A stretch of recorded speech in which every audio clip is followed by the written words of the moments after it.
Amen. Praise God. Hallelujah. At tingnan mo muna yung katabi mo, kamayan mo, yung katabi mo, sabihin mo, you are filled with the Holy Spirit. Amen. Ayan. Salamat po sa buhay ni Brother Percy for declaring our Luke 4:18 and 19, Sister Max sa ating opening prayer, Brother Herman sa ating scripture reading, and Pastor Don sa ating communion, and sa ating pong mga worshiper. Palakpakan natin ang Diyos for a Holy Spirit-filled worship. At tayo po'y manalangin. Panginoon, marami pong salamat. Napakabuti mo po sa aming mga buhay. Tunay at ganap ang iyong kalwalhatian sa bawat isa sa amin. Walang maikukumpara, hallelujah, ang mga bagay na ginagawa mo. You have a distinctive works sa buhay ng mga nananampalataya sa Panginoong Hesukristo. Salamat rin po sa biyaya, hallelujah, mula sa iyong mga salita na siyang nagiging gabay naming kalakasan, instruction, guidance. And by the power of the Holy Spirit, we are able to do the things that you wanted us to do. You are the force, Panginoon, na siya nagbibigay sa amin ng direction, ng ability to do, hallelujah, ang mga bagay na nais mo. Lord, mula pa nang tinanggap namin ang Panginoong Hesukristo, kami po ay namatay na sa aming flesh, O Lord. We declare that it is no longer I or we who live. It is the Lord Jesus Christ who lives in us. At pinibigyan po namin ng buhay, hallelujah, kahalagahan ang buhay na pinagkaloob sa amin ng Panginoong Jesus. At ngayong hapon na ito, taglay namin ang kapangyarihan, taglay namin ang kaluwalhatian, taglay namin ang biyaya ng banal na Santong Espiritu na siyang nangunguna at naghahari sa aming buhay, sa aming puso at sa aming kaluluwa. Salamat po, Panginoon. Maluwalhati ka dito sa aming kalagitnaan. Walang ibang pangalan kundi ang pangalan ng Panginoong Hesukristo.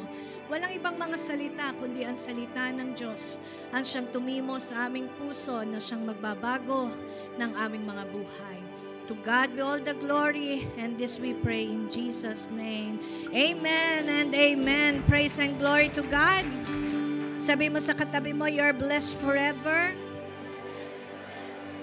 And the Spirit of the Lord is on you.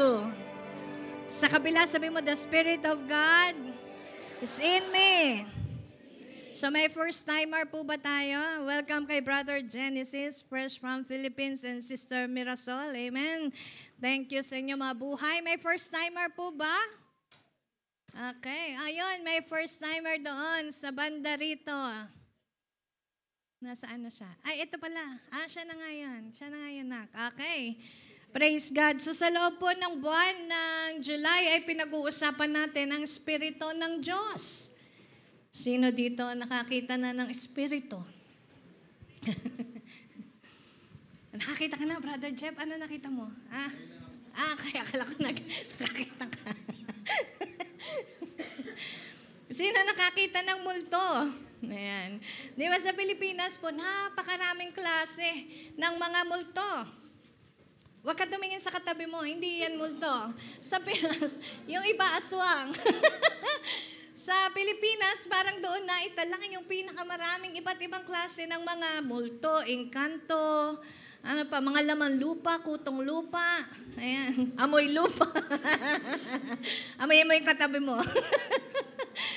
Sa Pilipinas po, ang daming mga naitala na ganyan. At sabi nga doon ay, sa atin ay maraming klase. Pero praise and glory to God, lahat yan ay napagtagumpayan na ng ating Panginoong Hesukristo. Amen? Defeated na po ang anumang gawa ng kaaway o lahi ni Satanas. Wala na silang kapangyarihan. Kaya naman dito sa church, masarap pag-usapan ang banal na Espiritu. Amen? Kasi po tayo, yung ating church, we are moving in the gift of deliverance. Pag sinabing deliverance, ito po yung ministeryo ng Panginoong Jesus. This is the ministry of Jesus Christ of casting out demons. Parang merong pumapasok sa isip mo, mukhang demonyo, ha? Espiritu po yon, hindi ho tao. Sabihin sa katabi mo, espiritu yon. So, kung sakali man na parang sa tingin mo ay merong mukhang demonyo, ay yun po ay may espiritu na nagkokos sa kanya para maging katulad ng isang demon. Ganyan ang tingin niyo sa akin. Minsan ayaw natin pag-usapan, pero yun po ay katotohanan. Si Jesus mismo, di ba, nagtuturo that you need to cast out the demon. Meaning, He is dealing not the physical man. He is dealing with the spiritual realm. Na marami ayaw itong pinag-uusapan. Ang gusto lang nila, yung natural, yung physical, yung kayang i-comprehend ng kanilang kaisipan. Pag hindi na kaya, ayaw na nilang maniwala. Pero naniniwala sa multo. Nung bata ka nga, after mo manood ng horror, di ka makaihi. Kasi sabi mo, baka may lumubos sa... may kumuhit sa puwet mo habang nakaupo ka. Naisip ko rin po yun nung bata ako eh. By the way, welcome back kay Pastor Eric. Praise God. Ayan. At praise and glory to God sa isang fruitful and productive na bakasyon. Kaya, kung meron pong evil spirit na nangyayari o nakikita dito sa mundo, dapat mas kailangan nating paniwalaan ang Holy Spirit. Sabi natin, Holy Spirit. Again, kung naniwala po tayo sa multo, dapat mas maniwala ka sa Holy Spirit. Sino ba gusto mong kumikilos lang? Evil spirit lang? Hindi pwede. Amen. Bakit? Kasi ikaw nilikha ka sa kabanalan ng Diyos. So who is the Holy Spirit? Tingnan po muna natin ang Isaiah 11 verse 2, kung saan ay dito ho tayo nag-move ngayong buwan ng July. Isaiah 11 verse 2. Sabay-sabay po tayo. 1, 2, 3. The Spirit of the Lord will rest on him, the Spirit of wisdom and of understanding, the Spirit of counsel of the power, and the Spirit of knowledge and of the fear of the Lord. Amen. Sa mga nabasa ko po, sa mga excerpt ni Pastor Chris, dinefine niya itong Espiritu ng Diyos with 7 kinds of the Spirit of the Lord, of God or the Holy Spirit. Number 1, kung makikita doon natin sa verse na yan, is Spirit of the Lord. Meaning nun ay Spirit of Lordship or Dominion. Number 2 is the Spirit of Wisdom. There is also Spirit of Understanding, Spirit of Counsel, Spirit of Power, Spirit of Knowledge, and Spirit of the Fear of the Lord. But this morning, ay gusto ko pong i-share yung Spirit of the Lord or Spirit of Lordship or Dominion. Yan. Sabihin natin, Dominion. Kapag sinabing dominion, may authority or may kapangyarihan. Sabihin mo sa katabi mo, huwag kang matakot sa multo. Huwag kang matakot sa white lady. Dito sabi ni Pastor Don ay black lady. Yung mga black talaga. Si Bishop takot sa mga ganon kasi na-hold up sila sa sa London. Sabi na ni Bishop Ted, di ba? Tinutukan sila ng mga ano. Hindi niyo alam yon? Lagi niya kunikwento yun. Papakwento ko pagdating niya sa November. Praise God. So, who is the Holy Spirit? So, the Holy Spirit is the third person of the Godhead. Alam po natin yan. Our church or our belief in the church, kasi minsan tatanungin kayo, born again ka ba? Anong sagot mo? Born again. Hindi, born again. Born again po. Anong pinananampalatayaan nyo? We believe. Parang nung, di ba, nung Katoliko tayo, ganyan. Meron tayong, anong tawag doon? Yung credit. Ano yan? Creed. Apostles' Creed. Alam nyo ba yon? Ano nga yon?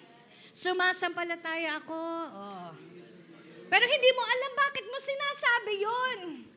Alam nyo, kaya po pala natin yun minimension ay yun yung kinoconfirm mo kung ano yung pinananampalatayaan mo. Kaya tawag doon ay Apostles' Creed or something that you believe in. So doon ay merong pinaniniwalaan, sumasampalataya ko sa Diyos amang makapangyarihan sa lahat na may gawa ng langit at lupa. At limot na natin. Pero ngayon, dito po sa ating panambahan, tayo po ay Bible-based, full gospel. Okay? And we believe also in the Trinity of God, where in the other denomination, hindi nyo po yan makikita. But here in the church, in Jesus Christ, the Deliverer Church, we believe in God the Father, God the Son, and God the Holy Spirit. It means that third person of the Godhead is no other than but the Holy Spirit. Who is the Holy Spirit? Siya po ay person. He is a person. He is the Spirit of God and the power of God. Siya yung Spirit or the person that proceeds from the Father and made manifest kung saan ginusto o nilob ng Diyos na mag-manifest. But He's the same as God. Amen. Hindi ang Holy Spirit ay kabaliktaran ng evil spirit. Hindi. Minsan, ganun yung definition natin.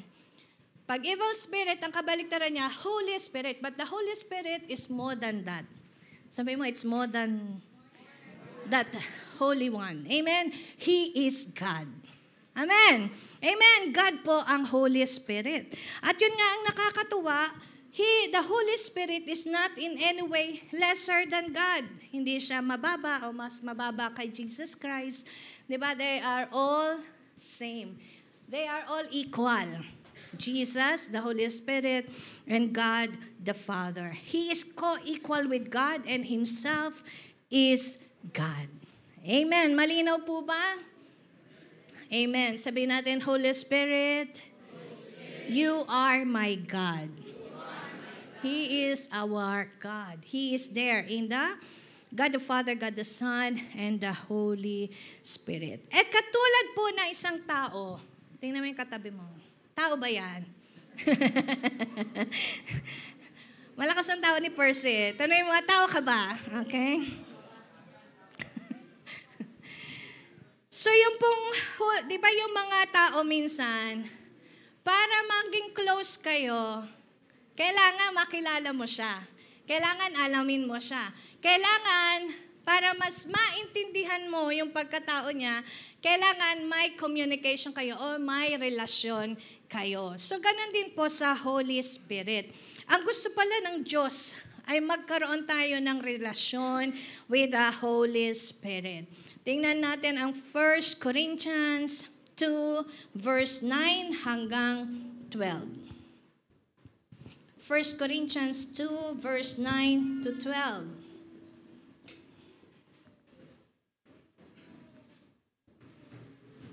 Sige po, basahin natin. 1, 2, 3.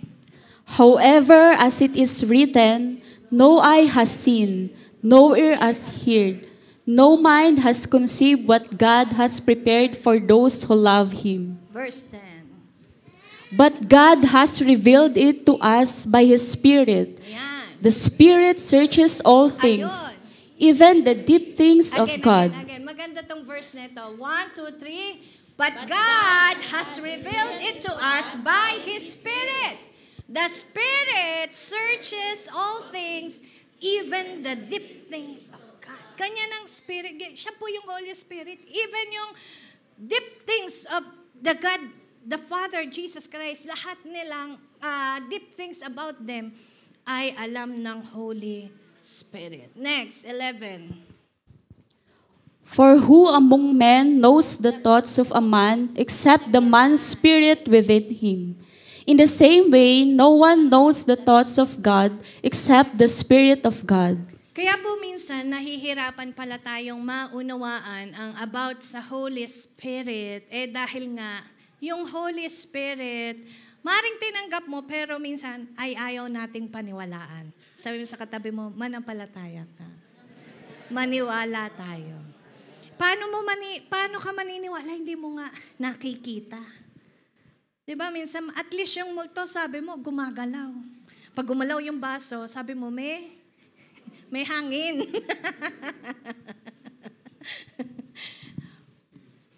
kasi nga tatakutin ka ng multo eh. Yun yung purpose niya, kaya pinagagalaw niya yung mga bagay para matakot ka. But the Holy Spirit is not giving us the spirit of fear. Amen. Kaya hindi niya gagawin sa'yo yon. Napagagalawin niya ang baso para maniwala kang may Holy Spirit. How you will believe, paano mo siya mas makikilala is through your faith. Kapag nanampalataya ka na mayroong Holy Spirit. Amen. Next verse. Okay, pakibasa po lahat. We have not received the spirit of the world, but the Spirit who is from God, that we may understand what God has freely given us. Amen. Kaya ngayon, maintindihan mo pagka sinasabing Holy Spirit, ay, hindi yan nananakot. Tama? Iba po yung conscience, ha? Kasi akala no iba yung conscience, Holy Spirit. Alam niyo po, may mga conscience na mali pa rin. Akala mo kinokonsensya ka kasi judgment mo yon. It's not the judgment. Ay, hindi yon ng bulong ng banal na Espiritu. How the Holy Spirit will guide you, ngayong pag-aaralan po natin. Amen. Hindi porket may bumubulong, Holy Spirit. Sabi mo sa katabi mo. Bulungan mo yung katabi mo. Hindi porket may bumubulong, Holy Spirit. Minsan sabi mo, ay, Holy Spirit yun. Pero gusto mo lang yun, kaya sabi mo, Holy Spirit. Amen? So, hindi porket bumulong, ay Holy Spirit na. So, ganyan po ang kalooban ng Diyos sa atin. And as I said, ang pag-uusapan natin ngayong hapon is the Spirit of the Lord, which is the Spirit of Lordship and known as the Spirit of dominion. So there are three distinctive works of the Spirit of the Lord in a Christian life. Number one, the Spirit of the Lord rests upon you. Yan. Ang bilis nagawa na agad ng PowerPoint. Basahin natin, number one, the Spirit of the Lord rests upon you. Joel 2:28. Pakibasa po. After I have poured out my rains again, I will pour out my Spirit upon all of you. Your sons and daughters will prophesy, your old men will dream dreams, and your young men see visions. Amen. So ngayon po, na panahon natin, itong panahong hindi na uso ang mag-backslide. Bakit? Ang Espiritu ng Diyos ay nasa sayo na. Amen? Ang sabi po ng verse, the Spirit of the Lord, sa ibang translation is Luke, sa Isaiah 11 verse 2, sa ibang translation, ang sabi doon ay, the Spirit of the Lord comes upon you. At sa binabasa po natin, the Spirit of the Lord rests upon you. So, dito sa Joel 2:28, just always remember na ang Espiritu ng Diyos is always being poured out. Ang Espiritu po ng Diyos ay galing sa langit. Ibinibigay yan. Amen. Hindi yan something na kaya mong i-produce dito sa lupa. Amen. Yung mga evil spirit, they can work by their own. But the Holy Spirit cannot work unless the Father sent them. Amen. Sabi mo sa katabi mo, you are anointed by the Holy Spirit. By the Spirit of the Lord. And no one can anoint you as the Holy Spirit does. Wala nang ibang makakapag-anoint sa'yo ng anointing na galing sa Espiritu ng Diyos. Kaya ikaw, kung ikaw ay nanampalataya kay Jesus Christ, kasama ng pananampalataya mo kay Jesus ay ang anointing ng Holy Spirit. Sabi mo, may Holy Spirit pala ako. Sabi mo sa katabi mo, you are filled. You are anointed. You are chosen. And the Holy Spirit wants to dwell in you. At ang Holy Spirit po na sinasabi ng Spirit na pinag-uusapan natin, the Spirit of the Lord is not someone or not somebody na kailangan mo lang, na darating pag kailangan mo lang. Actually, He wants to dwell in you. That is the Spirit of the Lord. Amen? If you receive the Holy Spirit today to live in you, you are no longer ordinary. At yan ang marka ng kaibahan mo. Alam niyo po, dapat matanim natin sa ating kaisipan, sa ating puso, nang tinanggap natin ang Panginoong Hesukristo, you are no longer part of this world. Lagi natin sinasabi, I'm a new creation. Tingnan mo yung katabi mo, malaki na nabago dyan. Kasi binago yan ng Diyos. Ha? Pag sinabing malaki, talagang malaki. Amen. Malaki ang nabago ng Lord. Anong gusto niyo? Walang nabago? At least, di ba, may nabago sa katabi mo. May nabago sa kalooban, amen, ng ating mga katabi at lalo't higit sa buhay natin. Yan ang magiging distinctive mark mo dito sa lupa that you belong to Christ. That you receive Jesus Christ as your Savior. You are no longer ordinary. Sabi mo sa katabi mo, we are no longer ordinary. Hindi ka na pwede ngayong ikumpara sa mga taong nandito sa mundo. Kakaiba ka na. Amen. Sabihin mo, you are different. You are special. You are not the same before. Hindi ka na katulad nung dati mo. Wala na yun. Burado na sa Diyos yun. Amen. Burado na. Sabi mo sa katabi mo, burado na yung nakaraan mo. Hindi na naaalala ng Diyos yung dati mong buhay. Ang nakikita na niya sa iyo, yung bagong buhay na biyaya ng Panginoong Hesukristo. Therefore, you are not the same before. You are a new creation.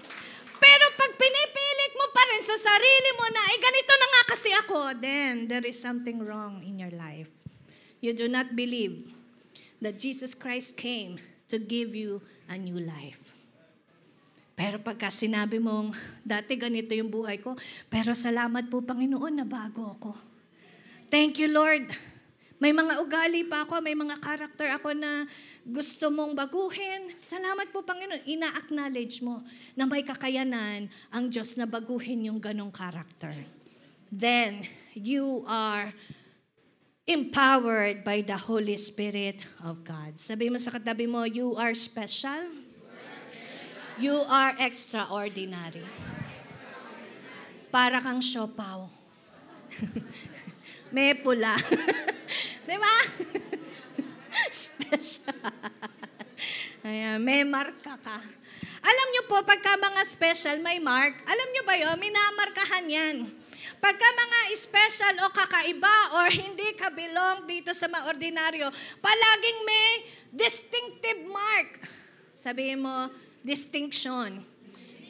Paano mo malalaman ang isang ordinary sa isang special, katulad nga ng siopaw, yung siopaw na special ay may may itlog. May itlog na pula. Ganyan ang siopaw sa amin. Nakakain na kayo nun, ng siopaw. At hindi ho lahat ng siopaw ay bilog ngayon. May siopaw ng parehaba. Anong tawag doon? Pare-siopaw. Okay. Napunta tayo sa siopaw. Sorry mo sa katabi mo, may mark ka. You are being marked. Kung baga sa baka, may tataka. Alam mo sa baka, dati ho meron akong asyenda. Nag-alaga po ako ng baka. Isang baka lang, pinangalanan ko siya. Sabi ko, ang pangalan ko sa baka ko ay Sarah. Ang munting baka.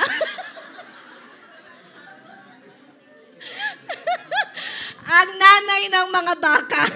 You will be the mother of all cows. Kaya lang, kinulang tayo. Kaya mahalaga din ang spirit of wisdom. Alam nyo ngayon yung ma-enjoy kung bakit kailangan natin ang Holy Spirit. So na nag-alaga ako, wala naman akong farm. So wala akong pagdadala ng baka ko. Wala naman tumira sa highway yon. At yun po ang nangyari, nakifarm kami sa kapitbahay. So sabi nung iba, dapat pala yung baka mo may sarili siyang bahay, may sarili siyang napapastulan, or Basta may sarili siyang dinadala din sa mga ganyan. So ako, akala ko basta makabili ka ng isang baka, dadami na. Si Sarah. Wala na po si Sarah. Ayan. Nabuntis siya, pero nung nanganak siya, nakuna. Nakaka-excite din pala nung nabuntis yung baka ko. Tuwa-tuwa po ako. Tuwa ako, kaya lang nung makunan siya. Para din akong nanay ng baka. Hanggang sa pangalawa, nabuntis uli siya. Kaya lang talagang hindi niya po kinakaya. Hanggang sa siya na yung nag-give up. Okay? At praise God, kasi nga kailangan mo naman ng wisdom sa ganon. Sa katabi mo. Pag may project ka, hingi kang wisdom kay Lord. Okay? Hindi tayo basta-basta din So again, yung mga baka po, ba't napunta ako sa baka? Kasi sa Pilipinas, or awan ko sa iba, para malaman mo kung sa'yo yung baka, minamarkahan pala yon. Yung tinatatakan, kahit yata baboy, may tatak din eh. Tama ba? Pag binibenta na sa palengke, baka lang. Pero yon may mark para malaman mo that you are owned by this honor. And alam niyo po kung bakit Holy Spirit ang mark na ibinigay ng Diyos sa iyo. Alam niyo ba bakit ang mark na ibinigay ng Diyos sa iyo, Holy Spirit? So that they will know that you are owned by God. Unless and until walang Holy Spirit sa iyo, you cannot say that you are owned by God. But praise and glory to God. Tapikin mo yung katabi mo ng malakas. Well, praise and God, glory to God. You are marked and sealed by the Holy Spirit. You are owned by God. Amen. You no longer belong to this world. Hallelujah. So the Holy Spirit, yan po yung ginagawa ng Holy Spirit sa buhay natin. He doesn't come only to rest on you, but He serves as a mark. Amen. Na ikaw ay belong to God the Father. And alam niyo, mas privileged po tayo kasi kung makikita niyo, in the Old Testament, the Holy Spirit is always kailangan nilang tawagin. Kaya naman ginaya sila ng mga espiritista. Yung mga propeta po natin noon, hindi naman, sabi mo sa katabi mo, privileged tayo. Ngayon, pag nag-pray ka, makakausap mo si Lord. Noon, hindi. Kailangan mo muna kasihan ng Espiritu ng Diyos bago ka makapagpanalangin. Kaya naman yung mga espiritista, ginaya. Ginaya ng mga witchcraft. Tanay mo yung katabi mo. Nangkulam ka. Nakulam ka na ba? Diba yung mga kinagaya nila, but praise God, what we receive in the New Testament because of Jesus Christ, those who believe in Christ receive the Holy Ghost. Amen? And that is who you are. He was not only being received. Ang sabi pa ng salita ng Diyos, hindi mo lang dapat basta tinanggap ang Holy Spirit. Tingnan natin. Ephesians 5:18. Ano ba ang dapat sa banal na Espiritu? Okay, basahin natin. 1, 2, 3. Don't drink too much wine, for many evils lie along that path. Be filled instead with the Holy Spirit and controlled by Him. Amen. Bulungan mo lang yung katabi mo. Huwag na tayo mag-inom. Pwede tubig. Alam niyo po, sabi ng iba, pastora, ang sabi naman dyan, don't drink too much. So pwede small much. Konti lang. Yung bang mga 10% alcohol lang. Red wine. Sikuhin mo yung katabi mo, alam mo na yon.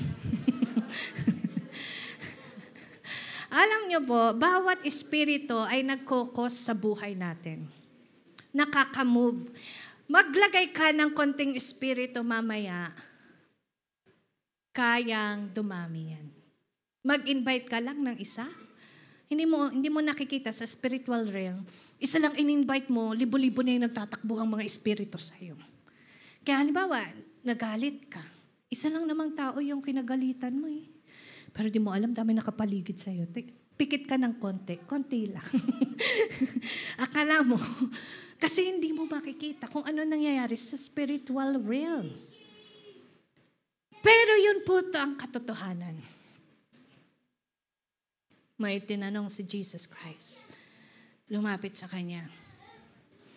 Ilang taon na siya? I think it's 12 years because it is the completion of the miracle of 12. Matagal na siya inaalihan ng masamang espiritu. At dahil sa espiritu ng masama na umaalis sa kanya, hindi niya makontrol ang sarili niya, parang ikaw pag galit ka na. Masama po bang magalit? Hindi naman, pero kung masamang espiritu yung nagko-control sa atin, then that's not from God. Amen. So itong taong ito, hindi na niya makontrol ang sarili niya. Kapag nagagalit siya, nananakit siya. May nananakit ba dito? Hinahampas niya. Yung kanilang electric fan, iisa na nga lang.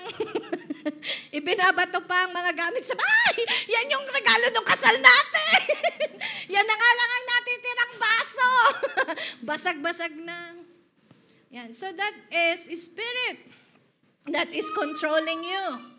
Amen. Kaya maraming mga pamilya ang nawawasak kasi nga marami po tayong mga nagagawa na hindi natin alam, hindi pala dapat. Pero ngayon, alam mo na. Sabi mo sa katabi mo, alam mo na ngayon. Hindi ho talaga makakatulong ang espiritu ng alak. Sinong makakatulong? Espiritu ng Diyos.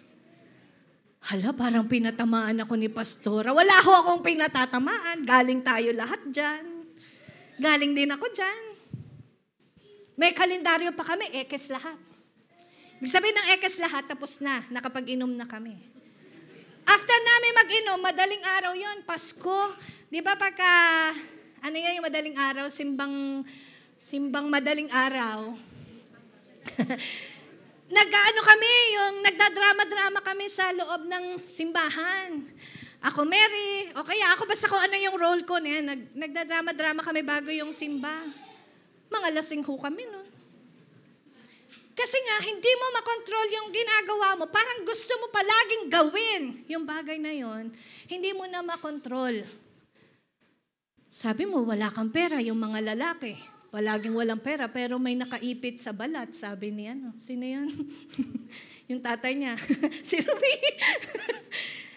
Yung mga palaging basta inuman, may naiiambag. Yung isa sabi, walang-wala talaga sa Islam. Sa istorya lang ako. Dinaanan nyo din yan. Alam ko lahat yan. Hindi pala lahat. Yung iba. Pero ito po ang sabi ng banal na salita ng Diyos. Mas mabuting ma-filled ka ng Holy Spirit. Ang alak, finifilled niya lang stomach. Pag nabusog ka ng stomach, yung suka-suka ka na, gusto mo pa rin uminom hanggang dito na lang, Diba? Sabi mo, hindi, kaya pa, sinisiksik, nililiglig pa. Sabi ng iba, hindi, hugasan natin, mag-red horse tayo, hugas. Kinabukasan, sakit ng ulo mo. Absent ka sa trabaho. Kaltas ang sweldo mo. Sabi mo sa katabi mo, alam mo na yun. Ang itinuturo ng salita ng Diyos, be filled with the Holy Spirit. This is the best thing of your life pag na-filled ka.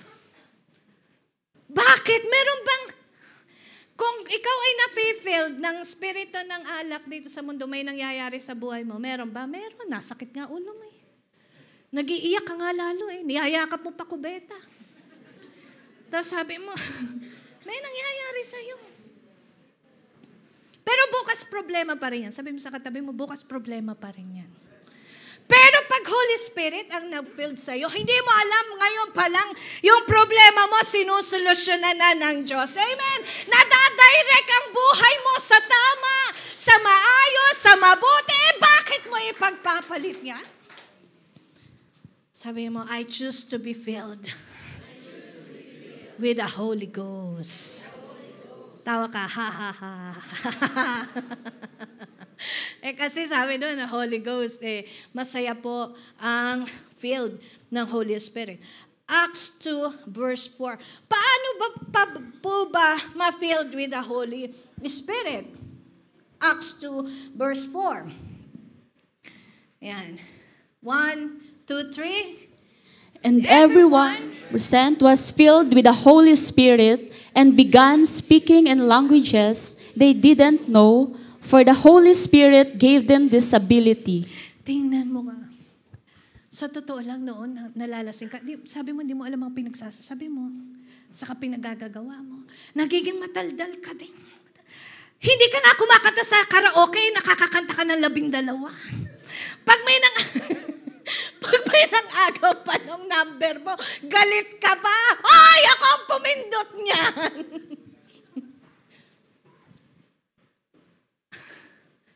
Ano nagkakaroon? When you are filled with the Holy Spirit, you began speaking in languages. They began speak in languages they didn't know. Kaya minsan, magugulat ka rin Kapag puspos ka, kapag ina-acknowledge mo, being filled with the Holy Spirit is acknowledging, okay? Acknowledging the Holy Spirit in your life. Affirming that there is a Holy Spirit in you.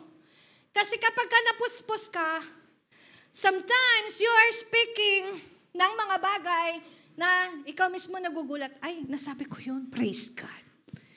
Kasi nga, yung Holy Spirit gives you the power of utterances.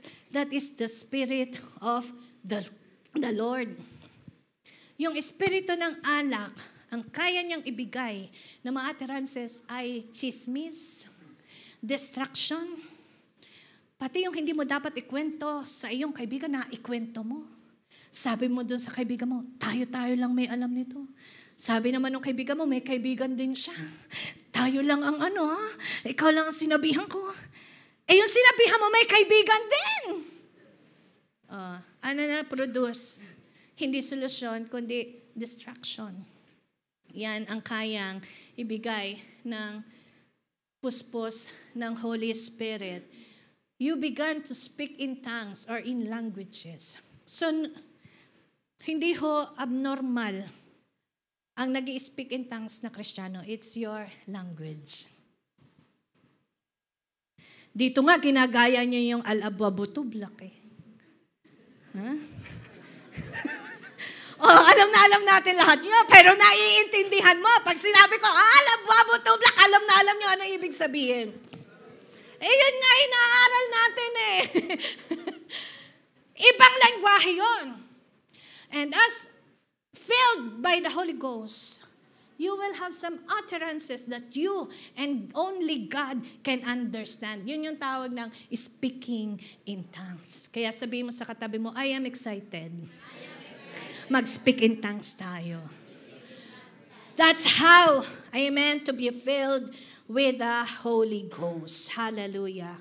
So kaya po, minsan hindi natin question yung kung hindi man tayo naniniwala, pero alam niyo po, sabi nga ng Bible, ay pwede mong i-blaspheme God the Father, God the Son, but the Holy Spirit, blasphemy has no forgiveness. So kung talagang hindi mo pa kayang paniwalaan, wag na lang tayo magsalita against it. You pray and ask the Holy Spirit to come. Iparanas mo po sa akin, Holy Spirit, yung nag-i-speak in tongues. Amen. And that way you will be filled with the Holy Spirit power. Amen. So Acts 4:31. Acts 4:31.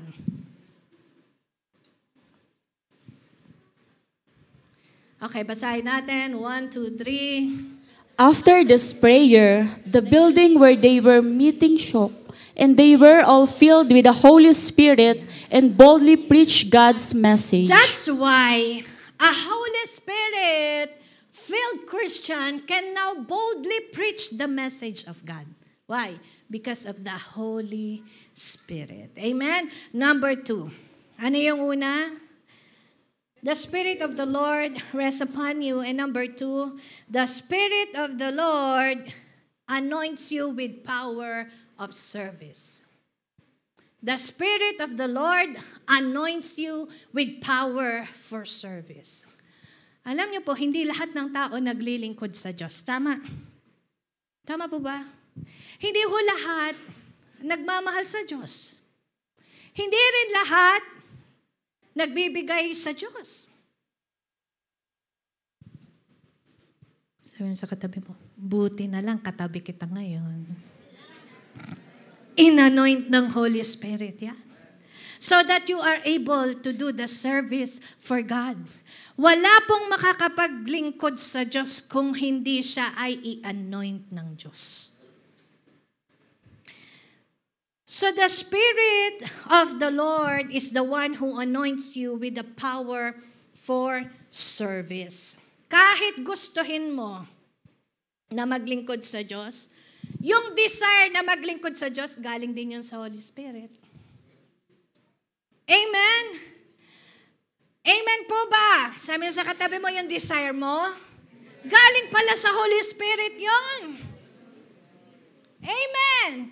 So that, para tayo, walang magyabang sa atin na ginusto ko kasing maglingkod kay Lord, pinili kong kumanta, ang ganda-ganda nga ng boses ko. Teka, kumakanta ka ba o sumasayaw? Ay, sumasayaw pala. It is the Lord who gives you the ability to do. And the ability, di ba? PD 1 point. Ano kayo? Pa-examine ko kayo uli lahat.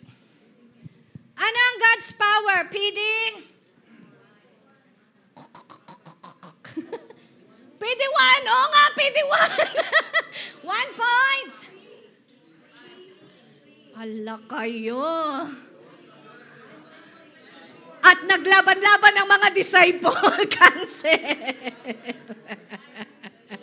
God's power.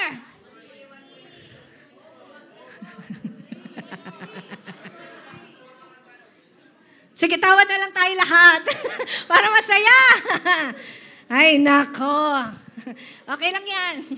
Aralin natin, reviewin natin. Assignment nyo yun. But the Holy Spirit gives you the ability to do or to act. Amen, your service for God. Kaya yung pagpunta natin dito, sabi mo, napipilitan ka, pero pumunta ka, praise God, you are empowered by the Holy Spirit kasi hindi mo magagawa ng sarili mong gusto lang yon. Thank you kay Holy Spirit, pusher mo. Sabi ng Holy Spirit, dahil namang, kinugusto mo rin namang maglingkod, sige, pinupush ka niya. Amen. Amen. The Holy Spirit will not destroy you or distract you in the purpose ng paglilingkod mo sa Diyos. Ay, bakit po nung naglingkod ako? Lalo po akong nahirapan. Ano po, ulit? Nung pong pinili kong maglingkod sa Diyos, lalo po nasira ang metro. Hindi na po ako makapunta. Kung kailan naman init na init kang mag-practice, aba, nasira ang transportation. Sabi mo, hindi na lang. Pero dapat, mas lalo kang magpursige. Amen. You are filled with the Holy Spirit kahit anong mangyari, anumang circumstances ang madana mo, because you are filled with the Holy Ghost and the power of the Lord anoints you to do His service. Hindi mo tinitingnan yung mga ganun. Hindi mo tinitingnan kung walang susundo sa'yo o walang maghahatid sa'yo. Yung iba, pag wala nang sumundo, wala nang simba. Nakakalungkot nga pagka ang mga dahilan ay lumipat na po ako ng church. Ay, kasi po may sumusundo po sa akin, tapos may pakain po. Ay, buti naman, praise God. Parang sabi ko, parang gusto kong lumubog, teka. Hindi ko naman mahihigitan yun. That's not my church. This is the church of God. Amen? This is the church of Christ, of Jesus Christ. Pero kung pakain lang, kaya ko kayong pakainin. Isa-isa lang, huwag sabay-sabay. Pero okay din naman yon kasi nga, mayroon talagang mga capable na gawin yung mga ganon. Hindi natin sila hinahadlangan if doon sila magiging maligaya. Pero ito lang po ang gusto kong i-impart sa inyo. When you are serving the Lord, Do not look at the convenience ng paglilingkod mo sa Diyos. Tingnan mo yung katotohanan, yung genuinity ng puso mong maglingkod sa Diyos. Yung totoo kang naglilingkod at totoo kang magbibigay ng kaluwalhatian sa Kanya. Kasi nga, ang mundo, ganun po sa buhay, sa mundo. Kung saan mas masarap, mas madami ang eat all you can. Abay, bakit pagka gusto natin ang eat all you can, di mo naman makain lahat? Amen. Sir, dito gusto eat all you can. Ililibre kayo ni Pawan. Ano yan? Biryani all you can. So the spirit of lordship is in operation. He took charge, and the one before whom they stood could do nothing against them. Okay. Ano naman yung Spirit of the Lord anoints you with power for service? Basahin natin. 1, 2, 3. Like the appearance of a rainbow in the clouds on a rainy day, so was the radiance around him. This was the appearance of the likeness of the glory of the Lord. When I saw it, I fell face down, and I heard the voice of one speaking. This is Prophet Ezekiel. Naranasan niya yung Espiritu ng Diyos, Spirit of the Lord. Like the appearance of a rainbow in the clouds on a rainy day, so was the radiance around him. So this was the appearance of the likeness of the glory of the Lord. And when I saw it, wala siyang nagawa kundi mag-fell down or mag-fell face down hanggang sa marinig niya yung kanyang boses. Tingnan natin ang Ezekiel 2, verse 1 and 2. Ano naman nangyari dito? Sometimes, there are experiences ng Holy Spirit sa buhay natin. Ito nangyari sa kanya. Okay. 1, 2, 3. And he said to me, "Stand up, son of dust, and I will talk to you." And the Spirit entered into me as he spoke, and he set me on my feet. Ano nangyari? Pumasok sa kanyang buhay ang Espiritu ng Diyos. At nagsimula siyang itayo kasi nga, napaluhod na lang siya. Ayan. Dahil sa lakas ng presensya ng Diyos, napaluhod na lang siya. At ang ginawa ng Holy Spirit, in-feeling siya. Sabihin mo sa katabi mo, in-feeling. Sino dito nagme-merienda ng ribisco? Ha? Di ba yung ang huli mong kinakain yung gitna? Oo na, tama ba? Ako lang yung ganun. Na, iniiwan natin yung sobrang maraming palaman. Okay. Pero si Holy Spirit, hindi siya ribisco. Okay? Pero kaya kanyang puspusin sa iyong kaloob-looban.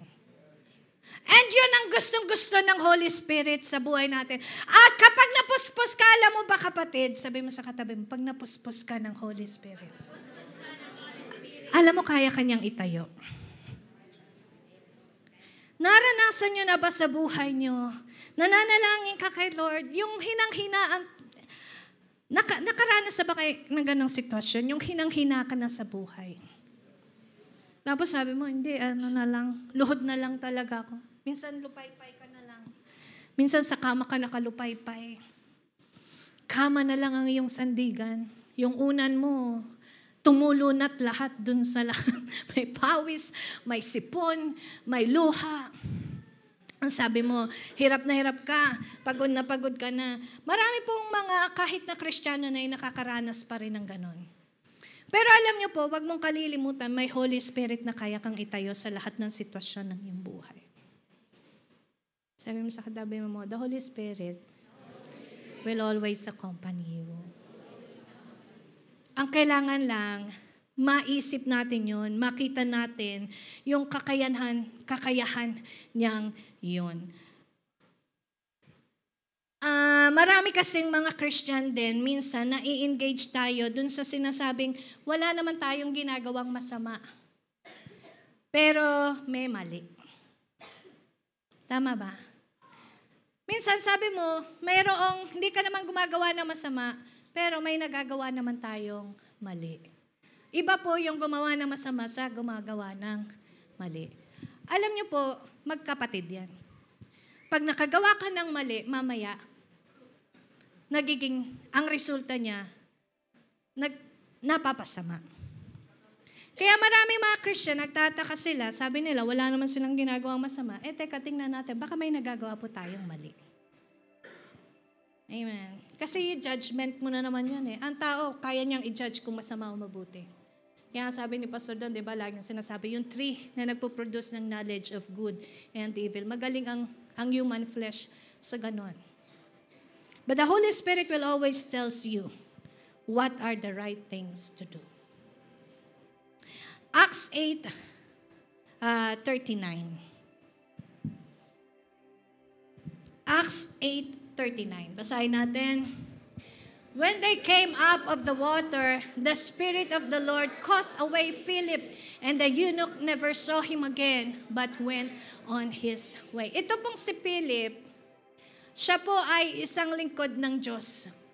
At alam niyo, ginawa ng Espiritu ng Diyos, dinala siya sa isang lugar na kung nasaan yung eunuch.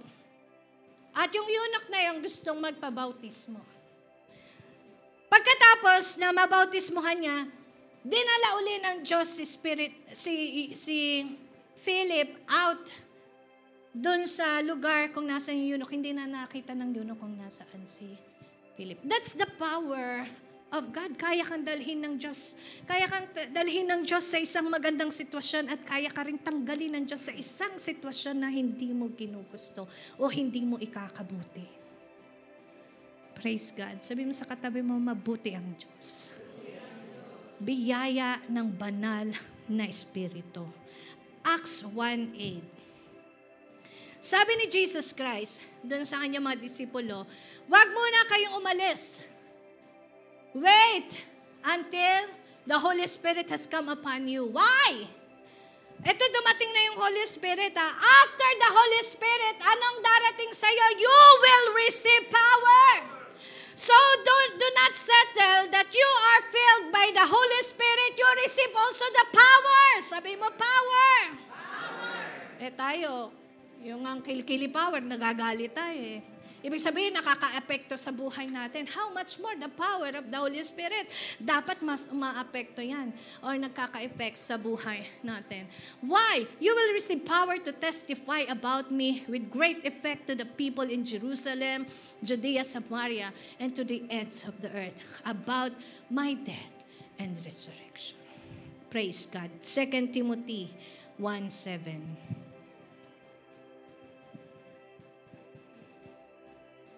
Basahin natin, 1, 2, 3. For the Holy Spirit, God's gift, does not want you to be afraid of people, but to be wise and strong, and to love them and enjoy being with them. Alam niyo po, ang Holy Spirit ang magbibigay sa'yo ng kalakasan, kaya mo magagawa ang mabubuting bagay. Minsan, di ka na nga mag-iisip kung ano mabuti o masama. When you are led or guided by the Holy Spirit, automatic lahat ng nagagawa mo ipawang kabutihan. Kasi yun ang nagko-control ng buhay mo eh. The more that you are being filled with the Holy Spirit, the more the manifestation of the Holy Spirit in your life. Amen? Kaya sabi mo sa katabi mo, the Lord anoints you. He operates in your life. So the Holy Spirit, there are moments in our lives that we feel alone, feel so weak, but you can see yourself. You will be able to stand with the Holy Spirit, with hope, with grace, with peace, with power. And that's the Spirit of the Lord in your life. Actively operating, graciously working, and strongly lifting you in the glory of God. Miracle happen by the Spirit of the Lord because He moves as you act. Number 3 na po pala yun. Number 3 na ba ako? The Spirit of the Lord operates in your life. Tingnan mo, number 3 na pala ako. Ano yun 2? Service. Tapos na ba ako doon? And number 3, the Spirit of the Lord operates in your life. There is a special anointing that the Spirit of the Lord brings with Him. And that anointing is in you. So to conclude, ano ang dapat mong gawin? Get some power. I-off ko to.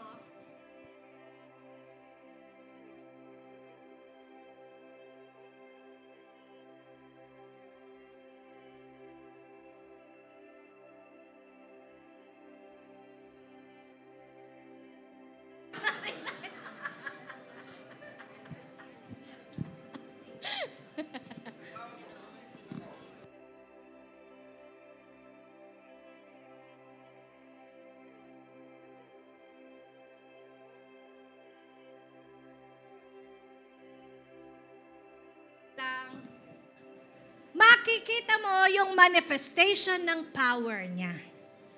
Amen? May power siya, pero hindi nagmamanifest kasi naka-off.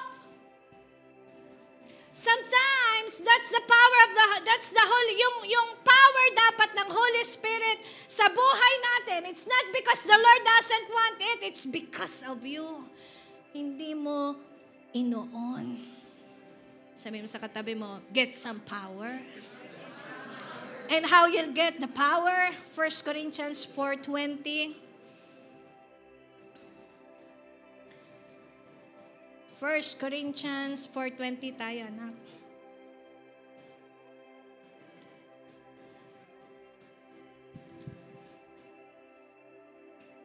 Sabihin natin, for the kingdom of God is not a matter of talk, but of power. Choose to be powerful. Yung ang, kita nyo po ang mundo. Can the people become powerful sa mundo? Pwede ba maging powerful yung mga tao sa mundo? Pwede ba? Tama? Pwede, di ba? Ang daming may power sa mundo. Kilikili power. Okay? Puro kilikili na lang lagi. Iba naman. Pero makikita nyo, ang dami mga powerful sa ating politics, sa ating sa ating pamilya, even in our family. They are using the power. Dapat lalo ang mga may Holy Ghost anointing. Katulad mo. And sabi nila minsan, the Lord is just a still small voice. Pero minsan, alam niyo po, hindi naman siya just still a small voice. Sometimes we think He has to be loud in our life before He can work. And He's not moving according to the small or loudness ng kanyang boses. Alam niyo po minsan, kahit still small voice can work. Tama ba? So dito may mga magulang noong unang panahon. Tingnan mo lang yung anak mo, di ka pa nagsasalita. May bisita dumating, naglalaro ka dun sa may dalang pizza. Sabi mo, pizza! Sabi ng nanay mo, wala pa sinasabi yan. Kinulit mo siya. Sabi mo, mamaya na kakain. Sabi niya, pasok muna kayo sa kwarto. Gusto ko pong pizza. Maribik! Ganun pa lang, pasok ka na. Pero mga bata ngayon, parang iba, no? Sinabi mo na pati yung apelyido ng kanununuan mo, yes, mommy! But the power of the Lord, ganyan po yung small voice ng Lord. Sometimes, He is not loud. Ganun yung small voice niya. It's not yung mga naririnig mo, mama, parang ano yan? Tik-tik-tik yung mga ganon, hindi. Small but powerful. When He says, it is working. When God says, even in still small voice, it is working. And number 2, prepare yourself for Him. Some thought that we pray hard enough, that's when the power comes. Minsan nakala natin, the more that we pray, the more the power comes. Pero alam niyo po, hindi pala yon the more we pray, the more the power comes. Or the longer the prayer, the greater the power. Hindi po. Actually, the power of God does not respond to the length of our prayers. You know why? May mga prayer na mahaba pero hindi nakakapag-connect sa Diyos. Diba? Dati nun, 10 ama namin, 20 Abagyo ng Maria. Lahat ng misteryo ng rosaryo. Hindi ko sila, kinalakihan ko rin po yun. Pero ang tanong, meron ba tayong naranasan dun sa mga pananalangin na yon? Na the more na ulit-ulit, parang sabi mo, may ginawa na ang Diyos. Hindi po. The more you pray, the power of God does not respond to the length of our prayers, but does everything with the level of your hunger. Ang Diyos, nagre-respond siya sa level ng hunger mo. Pag gutom na gutom ka, ang anak mo, bibigyan mo, hindi. Di ba binibigyan mo? Kahit na sabihin niya lang, Mami, gusto ko pong burger. Gutom na po kasi ako. Bibigyan mo. Pero pagka sinabi ng anak mo, Mami, gusto ko po ng burger with french fries, with ganyan. Hindi pa naman po ako masyadong gutom. Bibigyan mo, hindi. So the power of the Lord responds on the power of your level of hunger. Ibig sabihin, prepare yourself for Him. Sabi nung kanta kanina, Holy Spirit, you are welcome in this place. But what is that place that you are welcoming Him? Saan mo ba siya ini-invite dito sa BMI? You know, when you welcome the Lord, so sometimes may ganyan tayo, akala natin kailangan mapuspos ka dito lang sa lugar na ito. Hindi, you can do it on your own, on your house, on your flat, on your moment with God. You will be filled with the Holy Spirit. 2 Timothy 2 verse 11. How much do you want the Holy Spirit to work into your life? Ganun po siya mag-work sa buhay mo. Hindi siya pwedeng mag-work sa'yo more than what you wanted. Because He is not a forceful, hindi ho siya yung, pepersahin, hindi kanya pepersahin. How much you wanted, the Holy Spirit will work on you. Up to that level. Unless kailangan niya magdala ng judgment and magdala ng war or mag-enforce ng change. If you want Him, He fills you. But remember that the Holy Spirit never goes where He is not wanted. We prepare for Him, and hindi dahil walang Holy Spirit sa'yo. But when you say, you acknowledge His power, you acknowledge the Holy Spirit in your life, that's how much hunger you are having. 2 Timothy 2:11. Here is a trustworthy saying, if we died with Him, we will also live. 2 Timothy 2:21. Okay, basahin po natin. If you stay away from sin, you will be like one of these dishes made out of purest gold, the very best in the house, so that Christ Himself can use you for His highest purpose. We prepare for Him so that God can use you for His highest purpose. Sabi nung song kanina, you are welcome in this place, but what is that place? Is it in this room? Alam niyo po, pag in-invite niyo ang Holy Spirit dito sa room, hindi kanya sasamahan paglabas. Kasi hanggang dito mo lang siya in-invite. Nakuha niyo po ibig ko sabihin. When you invite the Holy Spirit in this place, hanggang dito lang siya. Kaya minsan, yung iba, dito lang napupuspos. Kasi nga, habang nandito lang sa church. But you know, the Holy Spirit wants to be with you wherever you are. Yung power niya, the Spirit of the Lord, that is giving you power and dominion. So, sabi doon ng song, you are welcome in this place. You are welcome in this place. God, Holy Spirit, God of power, love, and grace, saturate my soul. The Holy Spirit doesn't want you to welcome Him only in this place. Gusto niya i-welcome mo siya sa buhay mo. So that wherever you are, kasama mo siya. Welcome Him in your heart. Every day of your life. Every second. He is there to work for your good and to work for the best that the Lord has prepared in you. Tayo pong lahat ay mag-stay. Kaya minsan, di ba,